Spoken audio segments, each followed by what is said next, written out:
Alhamdulillahi Rabbil Alamin.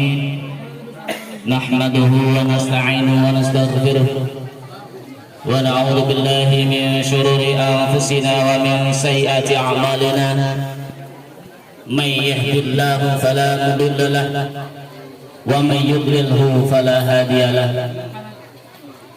Ashhadu an la ilaha illallah wahdahu la syarika lahu wa asyhadu anna Muhammadan abduhu wa rasuluh. Qala rabbi shrah li sadri wa yassir li amri wahlul 'uqdatam min lisani yafqahu qawli. Allahumma shalli wa sallim ala sayyidina Muhammad wa ala ali sayyidina Muhammad. Amma ba'd. Hadratal mukarramin, kepada para ustadz, kepada ulama, kepada orang-orang tua saya yang tidak dapat saya sebutkan satu persatu, para bapak-bapak, para ibu-ibu, calon-calon penghuni gubur, calon-calon galau, ada. Pasti camat galau-galau.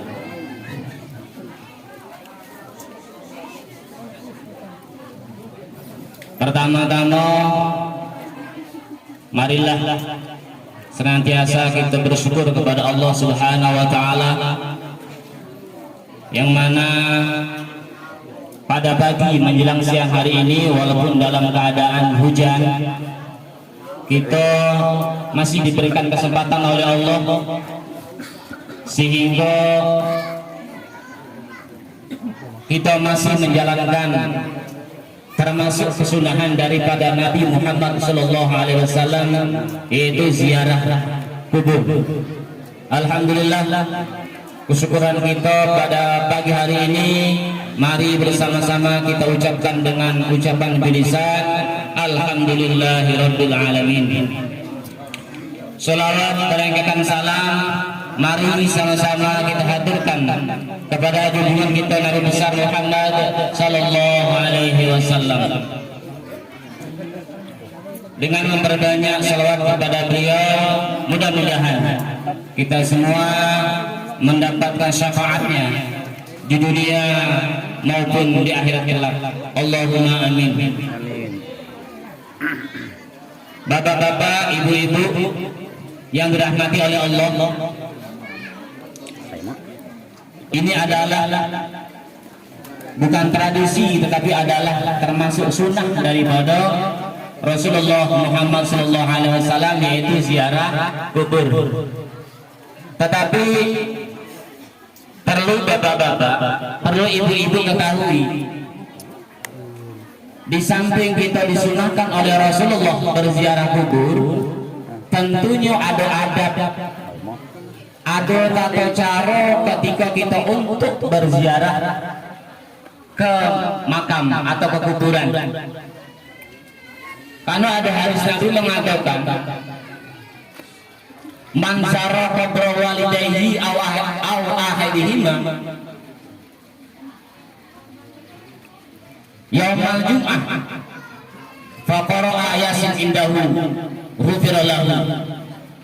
Barang siapa yang berziarah kepada kedua orang tuanya atau salah satunya di hari Jumat, maka akan diampuni dosanya. Apalagi setelah kita berziarah, duduk di depan kuburan, kita baca Yasin, ya. Jadi ketika kita datang ke kuburan hari Jumat datang, masuk ke pemakaman, kita duduk di dekat pemakaman, entah itu bapak kita, entah itu ibu kita duduk, walaupun saat kita hidup, saat orang tua kita hidup, kita termasuk anak-anak yang durhaka. Tapi ketika kita datang ke makam, lalu kita ziarah, duduk di samping beliau, samping bapak atau emak, itu dosa-dosa kita akan diampuni oleh Allah. Karena dosa-dosa si anak diampuni oleh Allah, jadinya orang tua yang ada di pemakaman itu diampuni juga oleh Allah. Karena apa? Karena mempunyai anak yang soleh atau solehah. Itu. Apalagi sampai membaca Yasin. Jadi disunahkan, Bapak Ibu, disunahkan kita itu ketika berziarah pada hari Jumat, hari Kamis sore sampai Jumat. Inilah kesunahan yang diajarkan oleh Rasulullah SAW. Lagi saya bahas masalah adab. Karena apa? Ini yang kadang-kadang orang yang tidak dipedulikan lagi. Kewajiban kita sebagai anak, waktu orang tua masih hidup itu kewajiban. Tetapi setelah orang tua kita wafat, itu lebih wajib. Kadang-kadang kita kok leko ziarah ke makam-makam wali, umroh berkali-kali, tapi tidak pernah hadir di pemakaman orang tua. Ini sangat dimurkai oleh Nabi. Satu contoh, kita tidak pernah berziarah ke makam orang tua, tapi kita berkali-kali berumroh, berziarah ke makam Nabi. Nabi tidak ridho ketika itu. Jadi inilah kesempatan, kita masih di kesempatan oleh Allah. Seandainya dulu kita itu termasuk orang-orang yang durhaka, ini saatnya sebelum kita dipanggil oleh Allah, saatnya kita berziarah bersama-sama kita ke makam orang tua kita. Ini termasuk tebusan bagi anak-anak yang durhaka kepada orang tua adalah berziarah ke makam bapak atau mak. Bapak Ibu yang dirahmati oleh Allah, di makam itu, ini saat ini orang-orang yang ada di kuburan, dia tahu siapa yang hadir hari ini. Dia tahu siapa yang hadir hari ini, si A, si B, si C sampai Z. Walaupun ketika dia masih hidup, ya, walaupun ketika dia masih hidup dia tidak kenal. Satu contoh saya, Gito itu siapa? Tidak kenal ketika hidup. Tetapi ketika seseorang telah dimakamkan di pemakaman, dia akan kenal siapa yang datang hari ini. Apalagi di hari Jumat, mulai dari Kamis, Jumat sampai Sabtu, ini diberikan rukhsah oleh Allah. Orang-orang yang di alam barzah itu akan tahu siapa yang hadir. Tetapi mulai hari Minggu sampai hari Rabu, ini cuma kabar siapa yang datang hari ini. Jangan sangka orang-orang yang di alam barzah itu sudah mati, tidak, hidup, cuman berpindah tempat. Karena di alam barzah itu ada dua, ada ruh yang diazab, ada ruh yang mendapatkan kenikmatan. Nah, ruh-ruh yang mendapatkan kenikmatan inilah yang selalu akan tahu dengan kelakuan kita sebagai orang-orang yang masih hidup. Karena roh-roh yang mempunyai kenikmatan ini akan diberikan kemudahan, diberikan rukhsah oleh Allah sehingga saling berkunjung. Jadi orang-orang yang dalam barzah saling berkunjung, Bapak Ibu. Roh-roh yang mendapatkan kenikmatan, karena dia akan tahu siapa yang hadir hari ini. Dan juga ketika ada seseorang wafat, meninggal, dan saat itu dikebumikan, dia akan tahu apa kabar anak-anaknya. Jadi kalau kita termasuk tidak pernah berziarah, tidak pernah mengirimkan Fatihah, tidak pernah mengirimkan puluh tahlil, apa rasa mak, apa rasa bapak yang ada di alam barzah, ketika ada seseorang yang dimakamkan, dia akan bercerita, Jo, apa kabar anak saya di sana? Kabar anak kau tuh elok lah, tapi leko makan apa yang kau tinggalkan, tetapi tidak pernah engkau kirimkan Al-Fatihah dulu tahlil. Macam mana rasanya orang tua yang semacam itu? Ini akan diberikan rusa oleh Allah. Hari pertama orang yang dimakamkan, dia akan tahu cerita apa yang ada di dunia. Yang orang-orang yang masih hidup, salah satu adalah cerita bagaimana kabar si anak. Jadi jangan leko ya. Jadi dan juga ini juga motivasi. Ketika kita ingin lagi, ingin hidup kita, ingin kematian kita itu diziarahi oleh anak-anak kita, tentunya kini lah kita mengajari anak-anak kita apa datang ke pemakaman itu setiap hari Kamis sore atau Jumat pagi atau Jumat sore sampai Sabtu boleh. Karena Imam Atok mengatakan disunahkan berziarah kubur itu mulai dari hari Kamis, Jumat, Sabtu. Karena seluruh orang yang ada di tempat itu tahu siapa yang hadir saat itu. Jadi inilah, jadi tidak ada ditutup buku ketika kita itu sebagai anak-anak yang durhaka. Masih ada kesempatan kita bertobat kepada Allah. Yaitu salah satunya adalah berziarah. Karena apa? Karena kita kok bakalnya mati. Inilah salah satu hikmah mengapa kita itu disunahkan bertakziah, berziarah. Tujuannya apa tujuannya? Supaya kita itu ingat mati. Kalau kita setiap tahun, setiap Jumat, setiap hari Kamis sore kita berziarah ke makam itu, tetapi tidak menjadikan kita semakin menjadikan kita itu bakal mati, tidak ada gunanya Bapak Ibu. Ini termasuk hikmah kita berziarah pagi-pagi kok rela-rela berhujan-hujanan.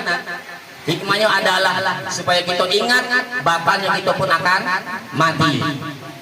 Mati itu apa? Mati itu ada amal yang mengikuti kita. Bukan amal yang kita bawa, Bapak Ibu ya. Kalau amal yang kita bawa enak, yang buruk kita tinggal, yang baik kita bawa. Tapi ketika kita mati, bukan amal yang kita bawa, tapi amal itu yang mengikuti kita. Baik buruk diikuti oleh amal. Kalau membawa tahunan gitu, yang buruk kita tinggal, yang baik kita bawa. Itu kalau kita membawa. Tapi amal itu yang akan mengikuti kita. Apalagi kita kok umur kita kok telah ditakdirkan oleh Allah kemarin. Malam nisfu Sa'ban. Ya, malam nisfu Sa'ban kemarin. Umur kita kok telah ditentukan oleh Allah. Catatan kita kok telah dihantarkan kepada malaikat Israil. Makanya pas malam minggu Sa'ban kita membaca Yasin di situ. Satu, baca Yasin sekali. Ini niatnya supaya kita dipanjangkan umur oleh Allah. Niatnya supaya dipanjangkan umur oleh Allah. Karena apa? Karena ketika catatan itu masih di Allah, masih ada bahasa itu bisa berunding. Tetapi ketika catatan umur kita tadi telah disampaikan kepada malaikat Israil, tidak ada lagi tawar menawar. Karena termasuk hikmah atau fadilah malam nisfu Sa'ban itu adalah takdirul amar atau ditakdirkannya umur. Jadi umur si A, si B itu tercatat dari bulan Sa'ban itu sampai bulan Sa'ban yang akan datang. Itu sudah ada catatannya di malaikat Israil. Jadi kita tidak tahu kok siapa yang bakal menyusul kepada saudara-saudara kita yang di alam barzah itu. Jadi mulai Sa'ban ini sampai Sa'ban yang akan datang, umur seseorang telah tercatat, telah ada catatannya di malaikat Israil. Makanya kita itu disunahkan ketika malam nisfu Sa'ban membaca Yasin 1 kali. Niatnya itu untuk panjang umur. Yang kedua, baca Yasin supaya apa? Supaya mendapatkan rezeki oleh Allah yang barokah. Itu salah satunya. Jadi kita kok bakal calon mati. Inilah hikmah ya. Inilah hikmah ziarah kita ke makam adalah supaya kita ingat betul kita bakal menyusul kepada saudara-saudara kita yang ada di alam barzah itu. Bapak Ibu yang dirahmati oleh Allah, tadi kata saya tadi ziarah kubur itu disunahkan Rasul. Tetapi ada adab-adab di situ. Salah satunya ada ketika kita berziarah kubur adalah kita bersalam dulu kepada ahli kubur. Salam itu dibagi menjadi dua, ada salam umum, ada salam khusus. Salam umum adalah ketika kita sudah masuk ke situ, masuk gerbang, kita langsung salam, assalamualaikum daro kaum mu'minina wa inna insyaallah bikum lahikun. Itu namanya salam umum. Setelah itu kita menuju, siapa yang nak kita tuju, bapak atau mak atau anak. Setelah sampai ke depan makam kita langsung salam. Kalau bapak, assalamualaikum ya abi. Kalau mak, assalamualaikum ya umi. Kalau kedua-duanya memang berdekat-dekatan, bapak sama mak dekat-dekatan, langsung assalamualaikum ya walidayya. Kalau anak, assalamualaikum ya waladi, anakku. Ini salam. Jadi salam itu terbagi menjadi dua, salam umum dan salam khusus. Salam umum tadi. Oh, ibu-ibu kok lah baca tadi kok. Lah salam kok. Sudah ada ya. Kalau saya itu berhusnuzon bela. Pokoknya tadi begitu masuk gerbang langsung salam. Assalamualaikum ya ahlul kubur, boleh. Atau assalamualaikum ya daro kaum mu'minina wa inna insyaallah bikum lahikun. Ini yang pertama, adab daripada kita berziarah kubur. Yang kedua adalah itu catatan. Udah habis bateri dah. Catatan malu lah, enggak pernah macam kok. Iko untung ada melegasan, Bang. Biasa saya kan kalau ngaji itu duduk supaya tidak nampak melegasannya. Oh tegak, alhamdulillah nampak ada pula gempo dah. Hah? Ya. Jadi ada adab. Jadi salam. Yang kedua adalah adab daripada kita berziarah kubur adalah haram duduk di atas kuburan. Dengar tuh. Haram duduk di atas pemakaman atau kuburan. Mana hadisnya Ustaz? Hadisnya adalah an Abi Hurairah qala Rasulullah sallallahu alaihi wasallam la ayyajlisa ahadukum ala jamratin faturiqa siyabahu fatahlusa ila jildihi khairun lahu min ayyajlisa ala qabrin. Itu hadisnya, hadis yang diriwayatkan oleh Abi Hurairah. Rasulullah SAW bersabda, sungguh duduk di atas bara api kemudian membakar pakaian dan mengelupas seluruh kulitnya itu lebih baik daripada duduk di atas kuburan. Ingat tuh. Ada nggak yang duduk sana tuh? Kalau masih juga duduk saya macam-macam itu berarti menentang Rasulullah. Tidak percaya dengan Rasulullah. Itu hadis Nabi sahih hadisnya. Katanya engkau beriman kepada Allah, beriman kepada Rasul. Tetapi ketika dibacakan hadis Rasul masih juga duduk. Hati-hati. Hati-hati saya besar, apalagi ini hujan, rahmat Allah turun. Hati-hati. Ingat ya, orang yang duduk di bara api ini lebih baik daripada duduk di atas kuburan. Duduk di bara api tadi sehingga melupas seluruh kulit. Ini lebih baik daripada kita duduk di pemakaman atau di atas kuburan. Duduk di itu loh, duduk di mesan-mesan tuh. Jangan duduk-duduk situ lagi. Itu termasuk adab. Karena orang-orang yang di alam barzah itu masih hidup, cuman berpindah alam. Makanya kita itu ketika kita mengirimkan Al-Fatihah, Qul Yasin, itu akan sampai kepada orang-orang yang sudah mati. Kenapa? Al-Barzah itu al-fasil baina dunia wal akhirah, pemisah antara dunia dan akhirat. Cuma dipisah gitu itu hidupnya. Jadi orang-orang yang di alam barzah itu masih hidup. Itu yang kedua, adab-adab yang perlu kita ketahui. Yang kedua, ketika kita berziarah, entah itu hari Kamis, hari Jumat, hari Sabtu, ketika kita hadir di pemakaman mak kita, di pemakaman ibu kita, bapak kita duduknya itu membelakangi kiblat. Sunahnya itu sunahnya membelakangi kiblat, berarti kita menghadap si mayit, itu sunahnya. Kan kenapa? Karena kan mayit kan menghadap kiblat. Berarti kita duduknya itu menghadap si mayit. Berarti membelakangi kiblat. Ini sunnah daripada kita berziarah kubur.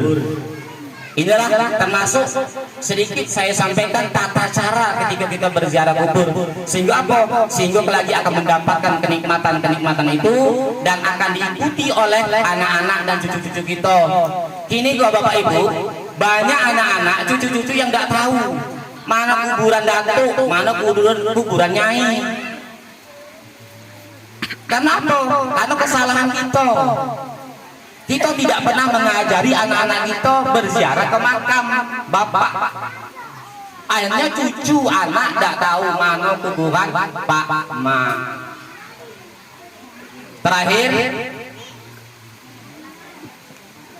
Terakhir ketika pas pemakaman pertama, apa namanya, penguburan ya, penguburan. Mohon maaf itu ibu ya, mohon maaf. Pas ada acara pemakaman itu ibu-ibu dilarang hadir di pemakaman, dilarang. Ngapa Ustaz? Nah, itu kan suami saya, itu kan istri saya, itu kan emak saya, itu bapak saya. Betul, tidak salah. Tetapi justru inilah ketika bapak ibu itu cinta dengan suami, cinta dengan istri, cinta dengan anak, jangan hadir pas acara pemakaman. Boleh hadir, tetapi kita nunggu di pemakaman risiko. Setelah selesai proses dari pemakaman, orang pada balik baru kita masuk. Karena apa Bapak Ibu? Ada mayit ini akan ditambahi azab oleh Allah ketika melihat perempuan itu berdoyong-doyong rombongan mengikuti pemakaman. Karena kadang-kadang ya mohon maaf, ibu-ibu kadang-kadang lebih tipu. Ada pemakaman dia yang lebih duluan. Padahal ibu-ibu itu tanpa menutupi aurat, dado pakai jilbab, macam itu kan. Ini semuanya adalah perbuatan yang diharamkan oleh Allah. Nah, ketika kita melakukan sesuatu yang tidak baik, ini imbasnya kepada si ahli kubur. Salah satu, kita mengantar jenazah suami, kita mengantar jenazah bapak mak. Ternyata kita tidak memperhatikan aurat kita berdosa saat itu. Berarti dosa kita tadi juga akan ditimpukan kepada bapak, kepada mak. Ya, ini juga. Jadi dipersilakan, tetapi setelah proses itu selesai. Satu contoh, ibu-ibu itu kan iyalah datang, nunggulah di gerbang, nunggu di gerbang. Setelah selesai acara pemakaman, orang pada balik, barulah keluarga masuk. Itu sebaiknya macam itu. Karena di mana-mana ini sudah dekat, terutama di kalangan para habaib, para syarifah. Di sini juga saya berkali-kali ikut mengantarkan jenazah ke pemakaman, tidak ada lagi ibu-ibu. Karena ini termasuk ketika ibu-ibu itu ingin supaya ibu-ibu itu termasuk orang-orang yang mencintai bapak, mencintai emak, jangan ditambah-tambahi penyiksaan daripada itu. Inilah sedikit yang perlu saya sampaikan, karena kata protokol tadi jangan lama-lama. Oke. Kok nggak protokolnya? Ya. Dikit dah. Yang penting ini ya. Jadi mudah-mudahan ini awal daripada ziarah kita hari ini, ziarah yang betul-betul diterima oleh Allah, ziarah yang betul-betul mendapatkan kenikmatan. Sehingga apalagi kita menuju pada bulan Ramadan. Sebentar lagi kita akan kedatangan bulan Ramadan. Mari sama-sama kita song-song kedatangan bulan Ramadan. Walaupun kita tidak bisa menjamin kita akan bertemu dengan bulan Ramadan, paling tidak Inilah yang jadi perubahan. Mudah-mudahan setelah adanya acara kita pada hari ini ada perubahan kebaikan, ada progres kebaikan.